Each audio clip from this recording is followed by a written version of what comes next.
Alhamdulillah, wassalatu wassalamu ala rasulillah wa ala alihi wa sahbihi wa sallama tasliman katsira, amma ba'd. Puji dan syukur senantiasa kita panjatkan kehadirat Allah Jalla wa Ala yang telah, jazakallah khair, barakallahu fiik. Puji dan syukur senantiasa kita panjatkan kehadirat Allah Jalla wa Ala yang telah berfirman, wa in ta'uddu ni'matallahi la tuhsuha innal insana lazalumun kafar. Dan kalaulah kalian ingin menghitung-hitung akan nikmat Allah atas kalian, la tuhsuha, niscaya kalian tidak akan mampu menghitungnya. Innal insana lazalumun kafar, sesungguhnya manusia itu pelaku kezaliman dan kekufuran. Berkat nikmat kesehatan dan kesempatan serta hidayah taufik dari Allah Jalla wa Ala, sehingga pada malam yang berbahagia ini kita dapat bertemu dan berkumpul kembali di rumah Allah Jalla wa Ala yang mulia ini, di Raudhatun min Riyadhil Jannah, sebuah taman yang disebut oleh Nabi SAW sebagai taman syurga, majlis ilmu agama, majlis tafsir Al-Quranil Azim, karya Al-Imam Ibnu Katsir rahimahullahu ta'ala. Maka kepada Allah Jalla wa Ala yang telah mengumpulkan kita di rumahnya yang mulia ini, kita memohon dengan nama-namanya yang maha indah, dengan sifat-sifat yang maha tinggi, dan dengan namanya yang paling agung, yang apabila Allah diminta dengan namanya yang paling agung tersebut, Allah akan mengabulkan. Kita meminta dan memohon kepadanya sebagaimana ia telah mengumpulkan dan mempertemukan kita saat ini di rumahnya yang mulia ini, agar kembali mengumpulkan kita dan keluarga kita semua ma'an nabiyyin was-siddiqin wasyuhada'i was-salihin wa hasuna ulaika rafiqa, di dalam syurga firdausnya di hari kiamat kelak. Amin ya rabbal alamin. Jamaah yang dimuliakan Allah, ibu bapa, saudara dan saudari yang ulun tuan cintai dan hormati rahimani wa rahimakumullah. Kita lanjutkan kembali kajian tafsir Al-Quranil Azim karya Al-Imam Ibnu Katsir, dan pertemuan terakhir atau di pertemuan yang lalu kita berhenti di hadis riwayat Al-Imam Ahmad dari sahabat yang mulia Al-Harith Al-Asy'ari radhiyallahu anhu, yang menceritakan kepada kita diskusi yang terjadi antara Nabi Zakaria atau Nabi Yahya dengan Nabi Isa alaihissalam. Ya. Saya ulangi kisahnya agar lebih nyambung. Nabi SAW menyebutkan, Inna Allah Azza wa Jalla amara Yahya ibn Zakaria alaihissalam bi khamsi kalimatin an ya'mala bihin. Allah Jalla wa Ala memerintahkan Nabi Yahya bin Zakaria. Yahya di antara keutamaan yang Allah berikan kepada beliau, beliau diangkat menjadi nabi dan beliau masih sangat muda. Allah menyatakan, ya Yahya khudhil kitaba biquwwah wa atainahu al-hukma sabiyya. Wahai Yahya, ambillah kitab suci ini dengan kesungguhan. Ya Yahya khudhil kitaba biquwwah wa atainahu al-hukma sabiyya, dan kami angkat dia menjadi nabi sebagai rasul sabiyya, dan dia masih anak kecil. Dan ini ujian yang sangat berat, di mana seorang di masa kecilnya sudah mulai menjalankan perintah-perintah yang harus dia jalankan, dan sudah harus mulai meninggalkan hal-hal yang terlarang, dan harus berhadapan dengan manusia yang akan membunuh, memboikot atau menghancurkan kehormatannya karena menyampaikan agama Allah Jalla wa Ala. Ini ujian yang luar biasa untuk Nabi Yahya alaihissalam. Dan nabi yang paling muda atau di antara nabi yang paling muda adalah Nabi Yahya. Ada 5 kalimat yang Allah perintahkan kepada beliau agar beliau mengamalkannya dan agar beliau menyampaikannya kepada Bani Israel. Di pertemuan yang lalu telah saya sebutkan arti Bani Israel, bahwa Bani Israel artinya adalah anak keturunan Yakub, dan Israel salah satu dari nama Nabi Yaqub.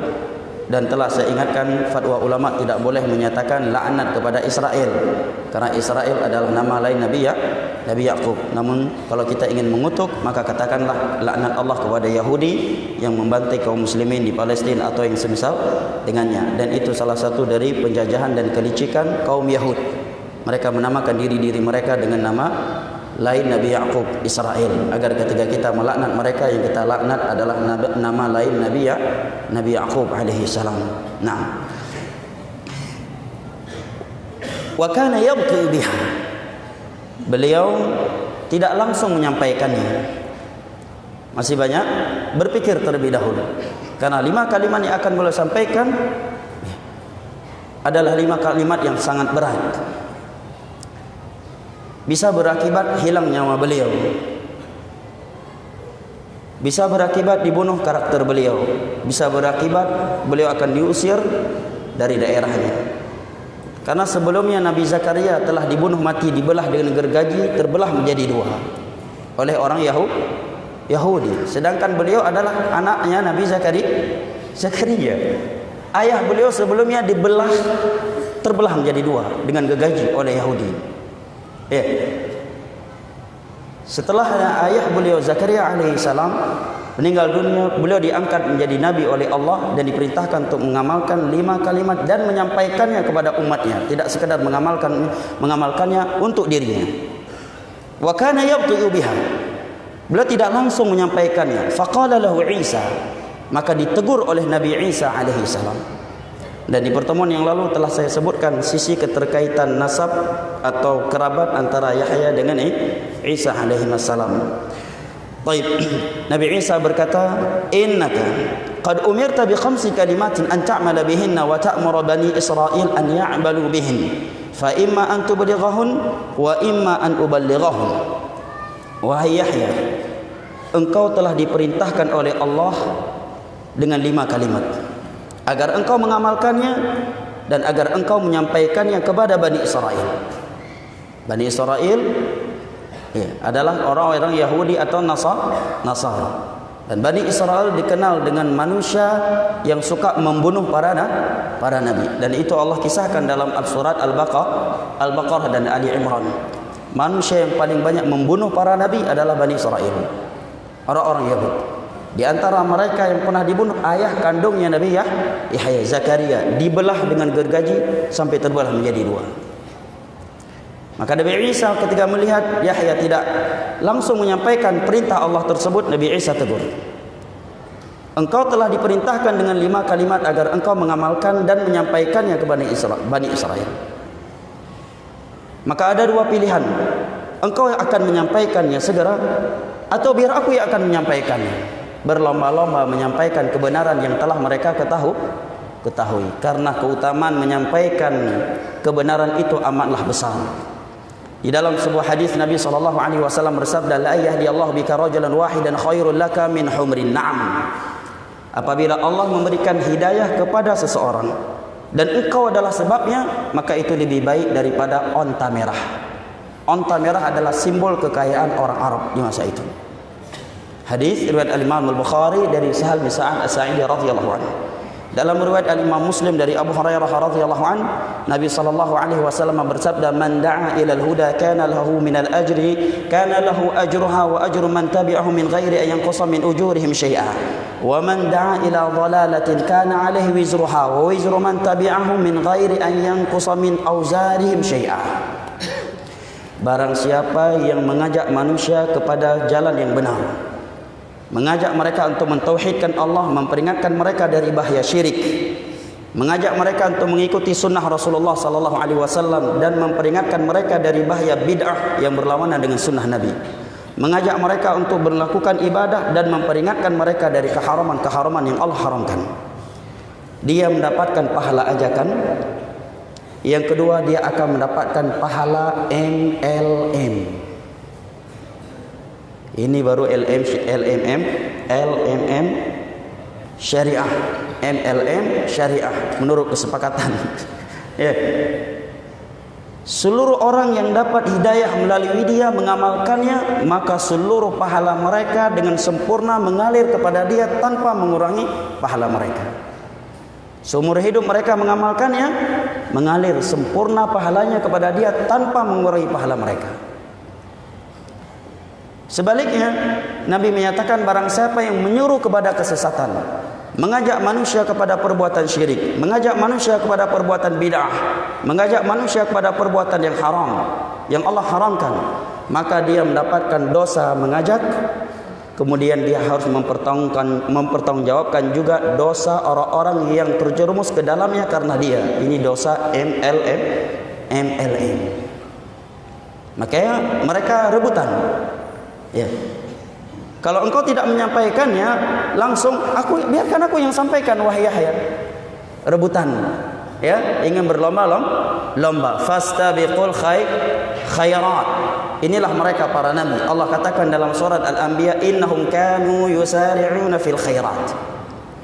Mereka para nabi adalah orang-orang yang berlomba-lomba dan segera dalam melakukan kebaikan. Kenapa mereka mampu seperti itu? Allah sebutkan sifat berikutnya. Alasan atau sebab kenapa mereka selalu bersegera dan berlomba-lomba di dalam melakukan kebaikan. Allah katakan, wa yad'unana raghaban wa rahaba wa kanu lana khashi'in. Dan mereka adalah hamba-hamba kami yang menyembah kami dengan rasa takut, rasa harap, cinta, wa kanu lana khashi'in. Dan mereka adalah orang-orang yang tunduk kepada kami. Para ulama yang menyatakan apabila di hati seorang hamba memiliki 3 sifat, maka dia akan selalu bersegera dan melakukan kebaikan. Dia enggak akan pernah takut kepada selain Allah Jalla wa Ala karena menegakkan agama Allah. 3 sifat tersebut, yang pertama adalah al-mahabbah, cinta kepada Allah, cinta Rasulnya, cinta surga dan apa yang ada di dalamnya. Yang kedua, al-khauf, rasa takut kepada Allah dan dari azabnya, baik azab di dunia, azab kubur, atau azab yang telah Allah persiapkan di dalam nerakanya di hari kiamat nanti, di hari kiamat kelak. Yang ketiga, ar-raja, dia selalu optimis dengan rahmat Allah, optimis dengan ampunan Allah, optimis dengan bantuan Allah, optimis dengan penjagaan Allah. Barang siapa yang memiliki 3 sifat ini dengan sempurna di dalam hatinya, maka Allah akan bersihkan hatinya dari segala bentuk ketergantungan, rasa takut kepada selain Allah Jalla wa'ala. Dan Al-Imam Ibn Al-Qayyim mengibaratkan 3 sifat ini laksana seekor burung. Mahabbah, cinta, laksana kepala bagi seekor burung. Sementara sifat takut, khauf, dan optimis, ar-raja, laksana 2 sayap bagi seekor burung. Ekor burung yang memiliki 2 sayap yang bagus, sempurna, tapi enggak punya kepala, maka dia enggak akan bisa terbang. Atau dia punya kepala tapi hanya cuma memiliki 1 sayap, maka dia enggak akan mampu terbang. Atau punya 2 sayap tapi salah satunya kurang stabil, maka terbangnya pun kurang stabil. Ini 3 sifat yang selalu tertanam di hati mereka para nabi dan orang-orang yang mengikuti mereka. Dan hanya orang yang memiliki 3 sifat ini saja yang mampu dan mau mengikuti Rasulullah sallallahu alaihi wasallam. Adapun orang yang tidak memiliki 3 sifat ini, tidak akan pernah bisa diharapkan darinya pertolongan dan bantuan untuk agama Allah Jalla wa'ala. Allah berfirman di dalam surat Al-Ahzab, laqad kana lakum fi rasulillahi uswatun hasanah liman kana yarjullaha wal yawmal akhir wa dzakarallaha katsira. Sungguh telah ada suri toladan yang baik untuk kalian pada diri Rasulullah sallallahu alaihi wasallam. Di antara kalian yang memiliki sifat yarjullah, yang selalu mengharap pertemuan dengan Allah, yang tidak ingin hidup lama di dunia ini yang penuh dengan kelelahan, yang penuh dengan maksiat, yang selalu mengharap pertemuan dengan Rabbnya. Wa yarjullah wal yawmal akhir, mengharap hari akhirat, mengharap surga, dan selalu mengenang kengerian neraka. Wa dzakarallaha katsira, dan dia mengingat Allah Jalla wa'ala, dan dia banyak berzikir kepada Allah. Dan tidaklah seorang banyak berzikir kepada Allah melainkan dia adalah hamba yang memiliki 3 sifat di atas. Karena zikir itu pasti dibangun di atas 3 sifat: takut, optimis, dan cinta kepada Allah Jalla wa'ala.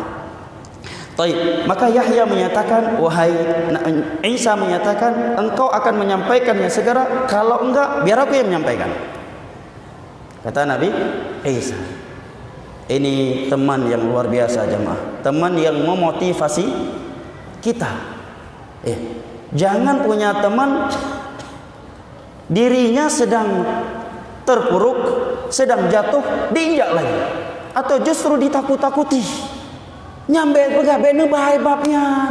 Yang mina pegah neterangkan lagi na yang Al-Quran dengan hadis diutene. Ibu lene hammer pa undangan le. Ibu ya. Lihat Nabi Isa. Ini perintah Allah wahai Nabi Yahya. Kamu sampaikan, kalau tidak biar apa yang disampaikan. Nabi Isa alaihi salam kepada Nabi Yahya diberi motivasi, ditanamkan keberanian di dalam hati Nabi Yahya untuk menyampaikan apa yang Allah perintahkan kepada beliau. Bukan justru dibunuh karakternya atau diutarakan kepadanya manuver-manuver yang menyakitkan.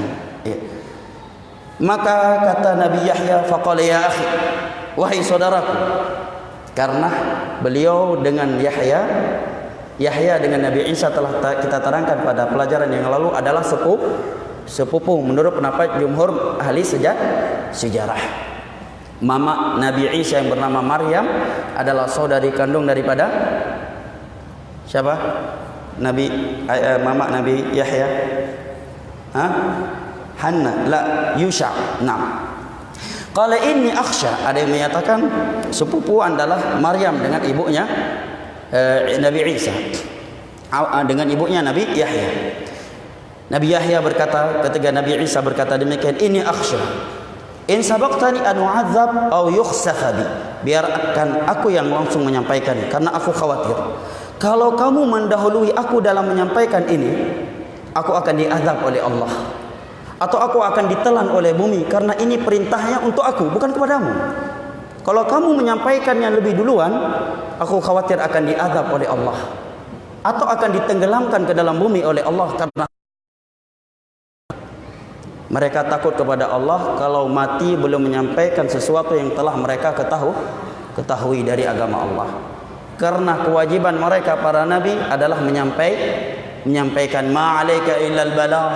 Tiada yang kami wajibkan kepadamu wahai Muhammad kecuali menyampaikan saja. Setelah disampaikan, manusia menerima atau tidaknya itu urusan Allah Jalla wa Ala.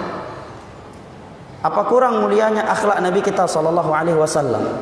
Selama 40 tahun beliau hidup di Mekah adalah manusia termulia, manusia yang paling jujur, manusia yang paling dipercaya. Dan Abu Lahab adalah saudara kandung ayahanda beliau, yang sangat bahagia dan senang serta gembira tatkala mendengar saudaranya Abdullah dilahirkan untuknya seorang anak yang bernama Muhammad. Cukup bahagia Abu Lahab. Tetapi begitu Nabi menjadi Rasul, menjadi Nabi, mulai menerangkan agama Allah yang bertentangan dengan budaya adat istiadat orang Arab, Abu Lahab orang yang paling keras terhadap Nabi Muhammad sallallahu alaihi wasallam. Tapi karena kewajiban kita adalah menyampaikan hidayah itu di tangan Allah, Allah menyatakan kepada Nabi Muhammad SAW di saat beliau sedih karena paman tercinta beliau mati dalam keadaan musyrik. Siapa namanya? Abu Talib. Padahal Abu Talib mempertaruhkan nyawa, harta dan kehormatannya. Tiga ini dia pertaruhkan untuk dakwah Nabi. Nyawa dia pertaruhkan, kehormatan dia pertaruhkan, harta dia berikan untuk dakwah Nabi. Bukan sekadar untuk kepribadian Nabi, untuk dakwah Nabi. Hanya saja dia tidak mau masuk ke dalam Islam karena bak piki-piki hana mangat. Tidak enakan. Mati musyrik. Maka Allah katakan kepada Nabi Muhammad, innaka la tahdi man ahbabta walakinnallaha yahdi man yasha. Wahai Muhammad, engkau tidak mampu memberikan hidayah Allah kepada orang yang engkau cintai sekalipun. Tetapi Allah lah yang akan memberikan hidayahnya kepada orang yang ia cintai. Sebaliknya, Khalid ibn Walid Abu Sufyan, dua panglima perang kaum musyrikin yang menjadi sebab patah gigi geraham Rasulullah. Kaum musyrikin yang menyerang Rasulullah di perang Uhud, komandannya ini dua orang, Khalid bin Walid dan Abu Sufyan. Nabi dan para sahabat diserbu oleh Khalid bin Walid dengan anak panah, di sniper dari gunung Rumah sampai gunung Uhud. Sekarang sudah kecil gunungnya. Patah gigi geraham Rasulullah, hancur pipinya Rasulullah, dan pecah topi perangnya Rasulullah. Nabi SAW diserang oleh pasukan. Habis baterainya, cek ya. Diserbu oleh cek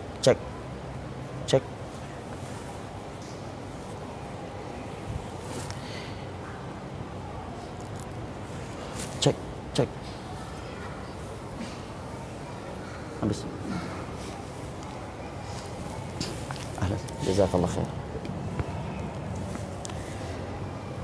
Diserbu oleh pasukan yang dipimpin oleh Khalid bin Walid. Sampai sekian sahabat Nabi melemparkan tubuh-tubuh mereka ke tubuh Nabi. Mereka menjadikan tubuh mereka sebagai selimut Nabi agar tiada anak panah yang tembus mengenai sahabat Rasulullah sallallahu alaihi wasallam. Di antara mereka ada yang mati syahid di tempat. Justru setelah itu mereka berdua dapat hidayah, masuk Islam.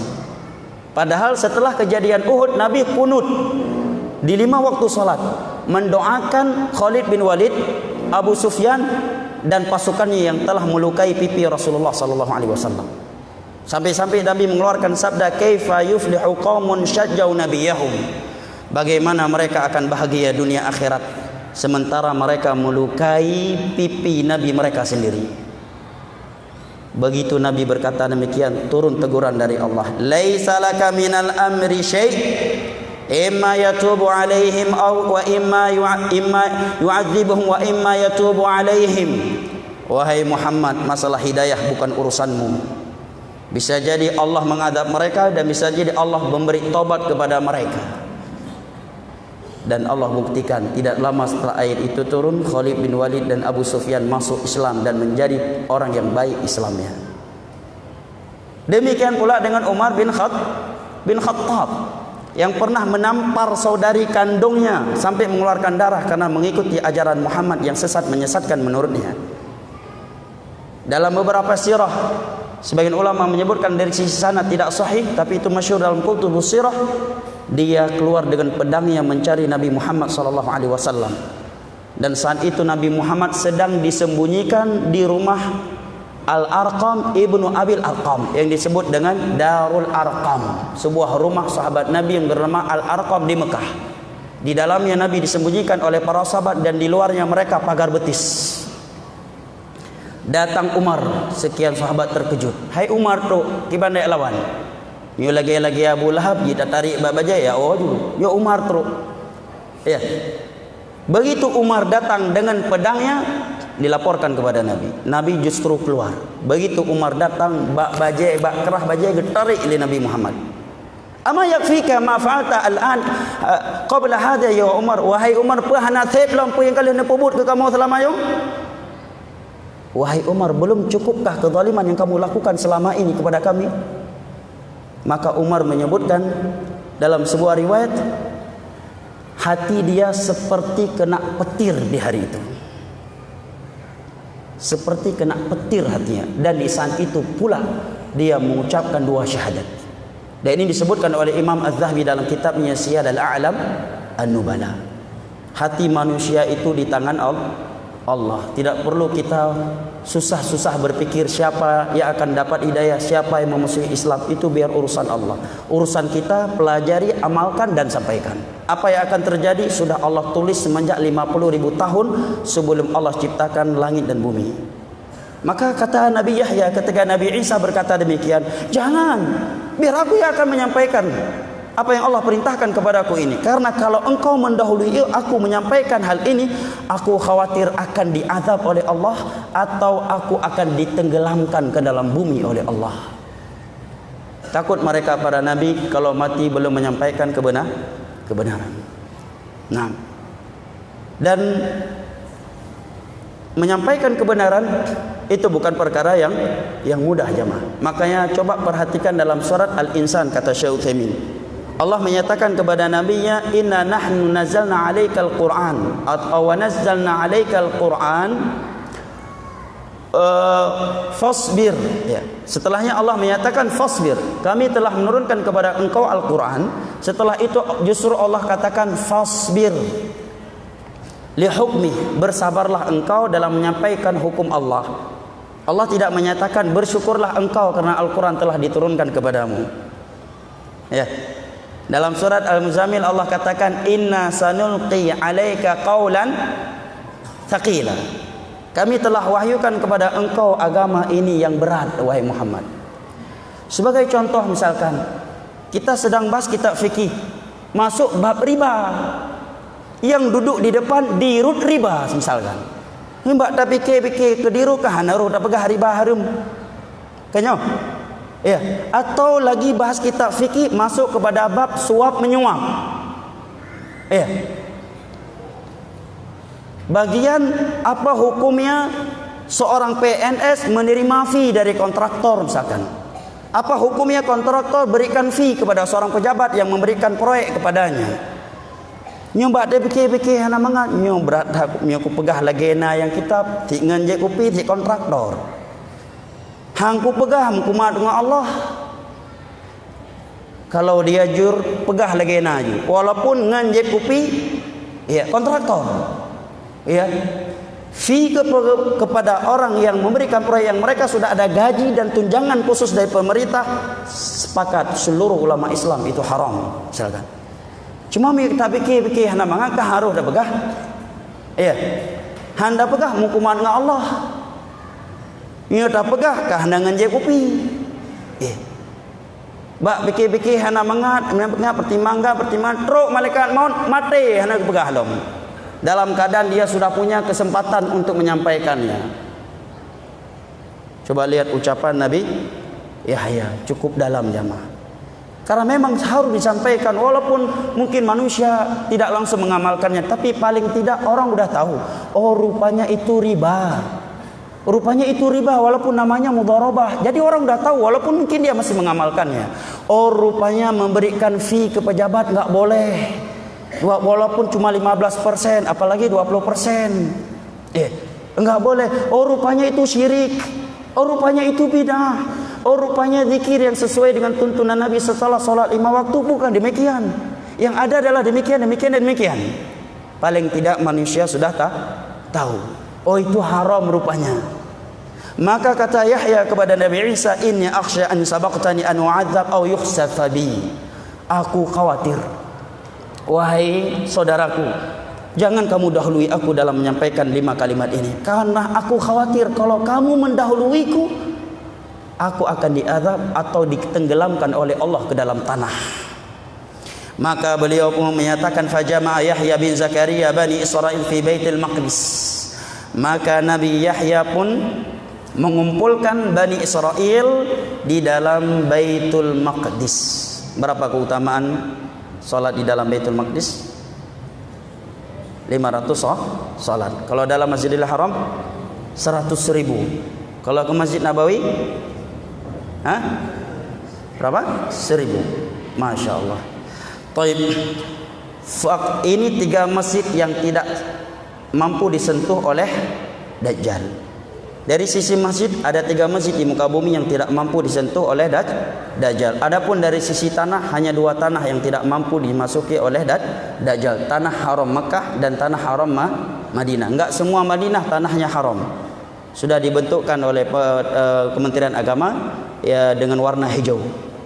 Di dalam yang berwarna hijau itu maka hewan-hewan di dalamnya enggak boleh dibunuh. Kemudian pohon-pohon yang ada di dalamnya tidak boleh dicabut, apalagi kalau dia sedang ihram. Demikian juga tanah haram Mekah ada batasannya. Kalau kita masuk dan keluar Madinah biasanya ada tulisan hududul haram, batasan tanah haram. Baik, dari sisi tanah hanya 2 tanah ini yang tidak mampu dimasuki oleh Dajjal. Setiap kali dia ingin masukinya, Nabi menyebutkan ditampar oleh malaikat-malaikat yang menjaga tanah suci Mekah dan Madinah. Maka kata Nabi Isa alaihissalam, faqa'a hatta imtala al-masjid, sehingga masjid Baitul Maqdis penuh dengan manusia. Faqa'ada 'ala syarf, kemudian dia pun duduk di atas kursi di tempat yang lebih tinggi. Fahamidallah wa athna alaih, beliau memuji Allah dan menyebutkan nama-nama Allah Jalla wa Ala. Tsumma, kemudian beliau berkata kepada siapa? Bani Israel, yang mereka punya sifat apa? Membunuh para nabi tatkala menyampaikan sesuatu yang tidak mereka sukai. Di antara yang sudah mereka bunuh siapa? Ayahanda beliau. Sekarang beliau yang berhadapan dengan mereka.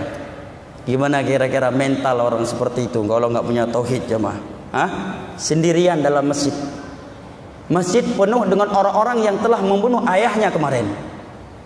Sekarang beliau berada di hadapan mereka.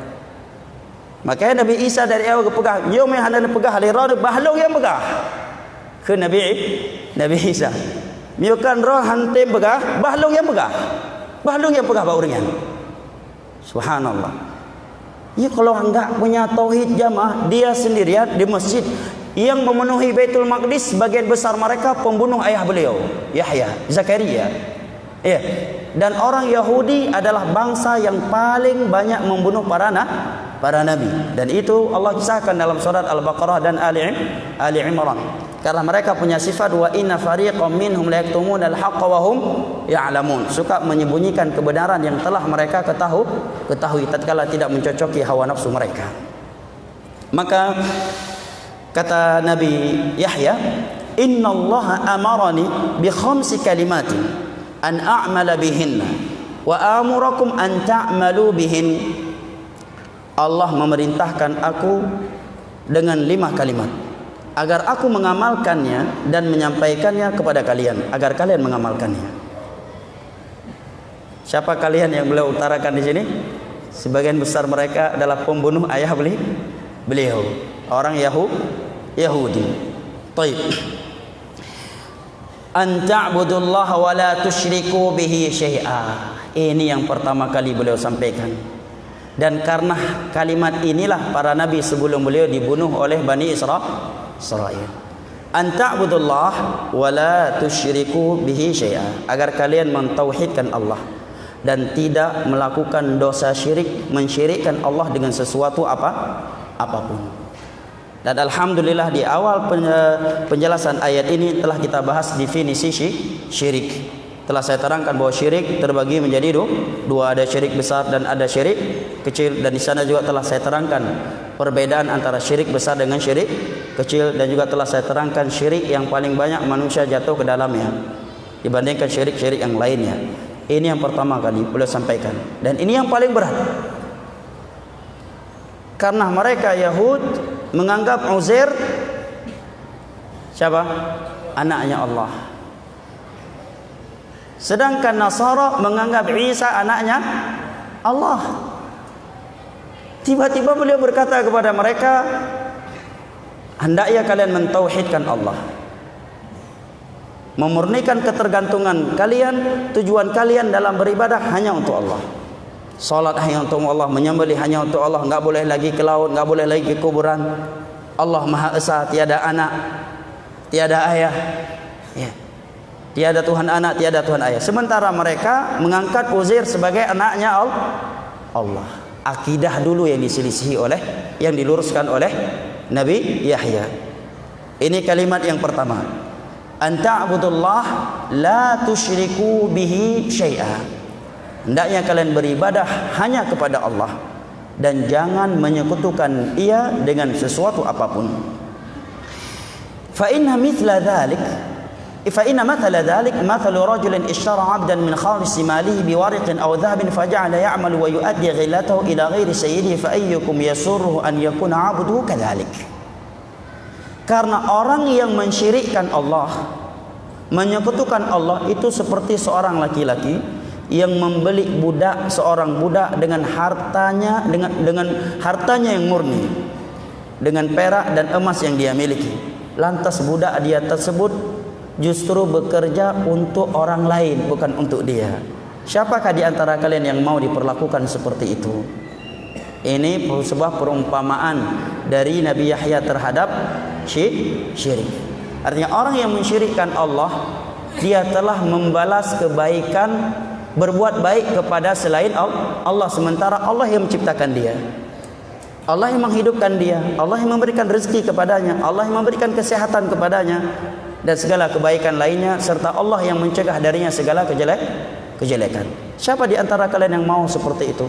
Maka jangan kalian mensyirikkan Allah Jalla wa'ala dengan suatu apapun.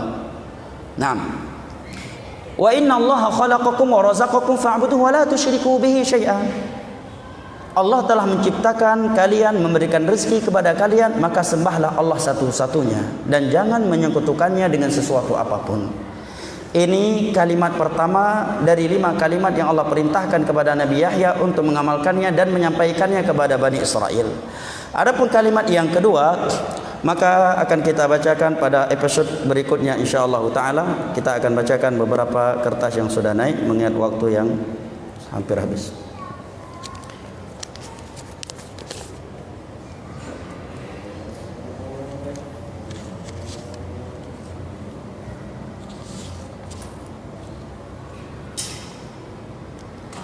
Kapan makmum berdiri ketika iqamah sudah dikumandang? Afwan, pertanyaan satu lagi Ustaz. Apakah 6? Pertanyaan pertama, kapankah makmum berdiri ketika iqamah dikumandangkan? Dirinci. Apabila dia belum melihat imam, maka makmum berdiri ketika muadzin mengucapkan qad qamatis shalah. Qad qamatis shalah. Ya. Tapi kalau dia sudah melihat imam keluar menuju ke tempat salat sekalipun belum sampai kepada kalimat qad qamatis shalah, maka dia dianjurkan untuk berdiri. Ini pendapat yang paling kuat dari pendapat fuqaha. Dengan pendapat ini dapat dipertemukan antara dua hadis Nabi SAW yang mengesankan terjadi kontradiksi, karena di sebagian hadis disebutkan berdiri ketika iqamat, sebagian yang lainnya disebutkan ketika melihat imam. Maka pendapat yang kuat adalah mengkompromikan antara dua hadis tersebut. Kalau dia sudah melihat imam, maka hendaknya langsung berdiri walaupun muadzin belum mengucapkan qad qamatis shalah. Tapi kalau imam belum terlihat oleh dia, maka dia tidaklah dianjurkan berdiri kecuali ketika muadzin mengucapkan qad qamatis shalah. Naam. Tapi itu sekedar sunnah, bukan wajib. Namun kita mengetahui suatu amalan itu sunnah untuk kita amalkan, bukan untuk kita tinggalkan. Dan bagaimana apabila dia harus memilih satu dari dua keutamaan? Yang pertama tadi memilih keutamaan menerapkan sunnah Nabi berdiri ketika muadzin mengucapkan qad qamatis shalah. Tapi di sisi lain kalau dia nggak langsung bangkit, nggak dapat saf pertama, ya kan? Maka di sana ada kaidah dalam ilmu fikih disebutkan oleh Imam Sa'di dalam kaidah fikih beliau, qawaid fikih beliau, kata beliau wa yuqaddamul a'la minal masalihi. Apabila bertabrakan antara sebagian maslahat kebaikan, maka hendaknya dilakukan yang paling besarnya. Nah, di sini hendaknya dia berdiri duluan karena keutamaan berdiri di shaf pertama itu lebih besar daripada keutamaan berdiri ketika imam muadzin mengucapkan qad qamatis shalah. Nah, pertanyaan yang kedua, apakah termasuk menginjak kuburan jika seorang membersihkan rumput di kuburan masal? Taib, apabila dia tidak menginjaknya, maka tidak dihukumi menginjak. Tapi kalau dia menginjak kuburan gara-gara membersihkan rumput, maka dia telah melaksanakan sesuatu yang Nabi haramkan. Dalam sebuah hadis Nabi SAW menyebutkan, la amshi bainal jamarati minan nari ahabu ilayya min an amshi min an amshi bainal quburi atau kama qala sallallahu alaihi wasallam. Aku duduk atau aku berdiri berjalan di atas bara api lebih aku sukai daripada aku berjalan menginjak kuburan. Dan Imam Az-Zahabi dalam kitabnya Al-Kabair, dosa-dosa besar, menyebutkan menginjak kuburan atau mendudukinya termasuk dosa besar. Baik.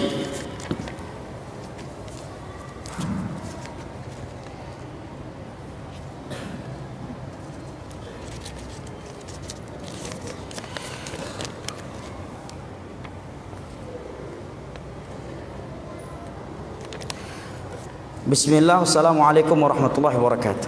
Waalaikumsalam warahmatullahi wabarakatuh. Afwan Ustaz, agak melenceng dari pembahasan. Bolehkah kita mengikuti ajaran sahabat sedangkan Rasulullah sallallahu alaihi wasallam tidak pernah mengerjakannya? Mohon penjelasannya. Ini pertanyaan mungkin perlu diluruskan.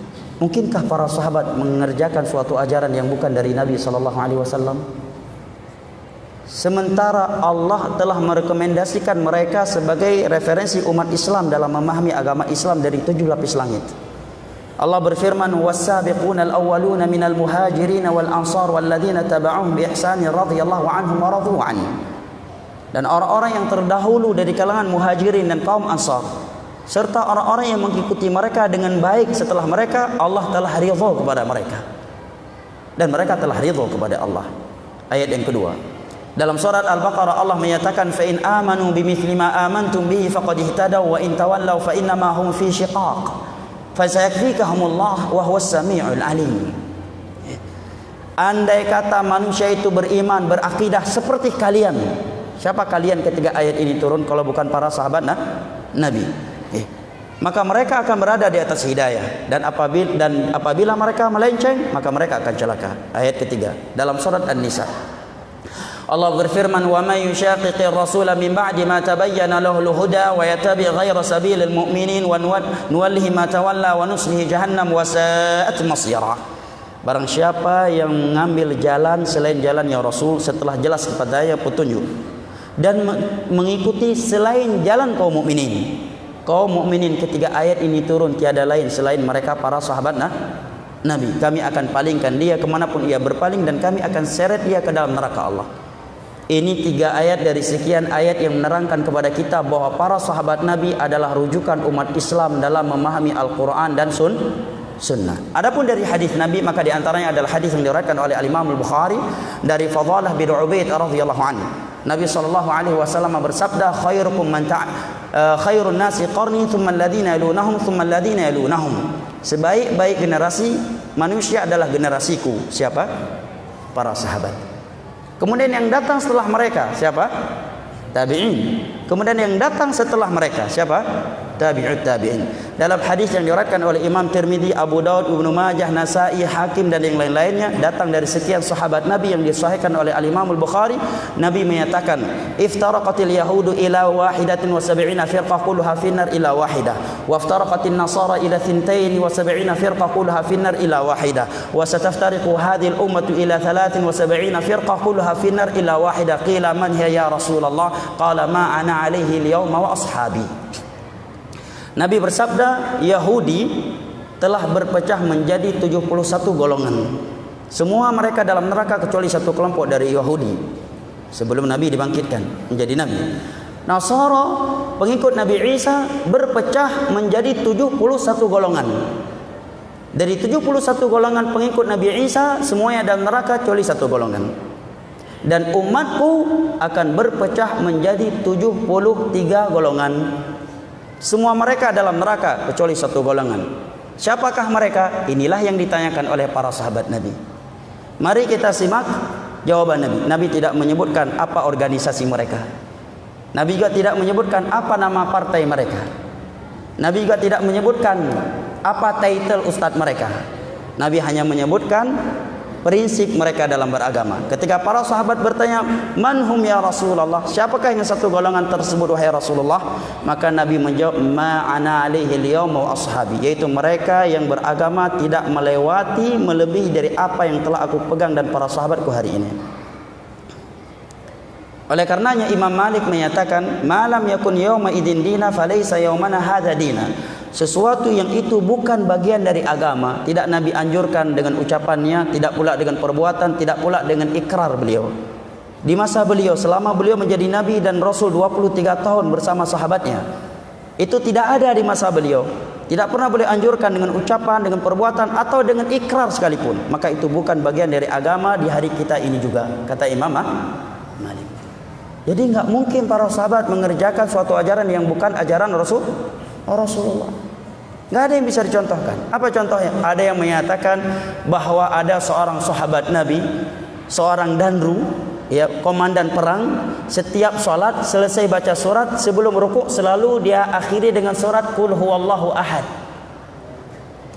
Prajurit yang dia pimpin merasa aneh, kok dia setiap mau rukuk dia tutupi dulu dengan surat Qul huwallahu ahad, tidak seperti biasa imam-imam yang lain. Mereka merasa aneh. Pulang mereka cerita kepada Rasulullah. Maka Nabi bertanya kepada mereka, saluhu li ayyi syai'in yasna'u dzalik. Coba kalian tanyakan ke komandan perang kalian ini, kenapa dia melakukan itu?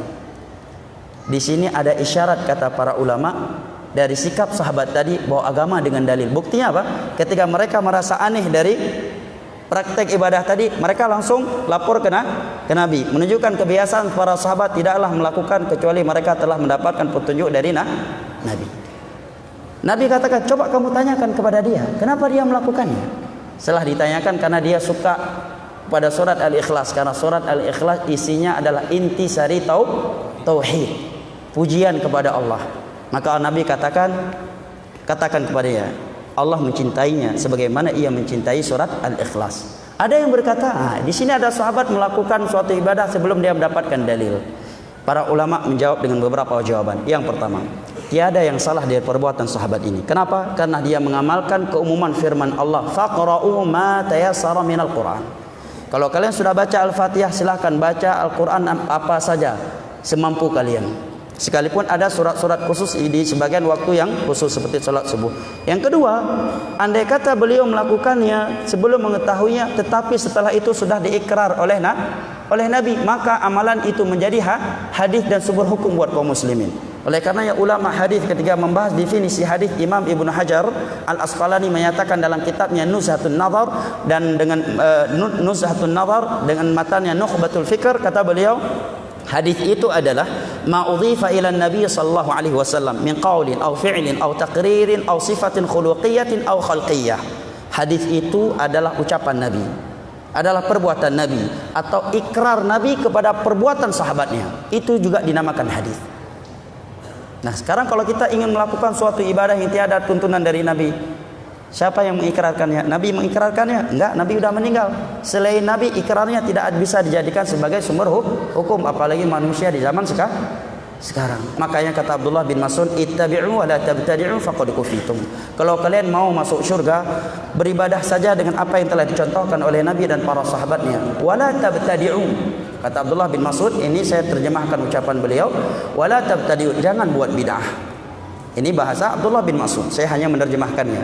Faqad kufitum, karena apa yang ditinggalkan oleh Nabi dan para sahabatnya sudah cukup sebagai modal kalian masuk surga. Itu pesan Abdullah bin Mas'udin radhiyallahu anhu. Karena waktu telah habis, kiranya ini dapat saya sampaikan, lebih dan kurangnya saya mohon maaf. Wabillahi taufiq wal hidayah, wa sallallahu ala nabiyyina Muhammad wa ala alihi wa sahbihi wasallam, wa akhiru da'wana anil hamdulillahi rabbil alamin. Wassalamu alaikum warahmatullahi wabarakatuh.